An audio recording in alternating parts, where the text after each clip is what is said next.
Hi guys, today we are doing a Lloyd's Santiago form ranking from S tier to F tier.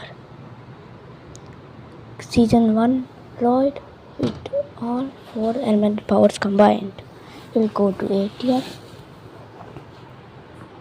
Season 7 will go to C tier with only 1 element power.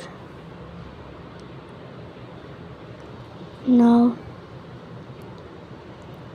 season 2 final battle for ultimate spiritual matter will go to S tier, of course.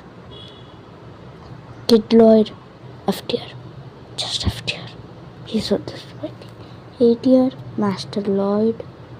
S tier will go to only form Lloyd. Dragons Rising season 1 will go to B tier. And last but not least, season 4 Dragoness form Lloyd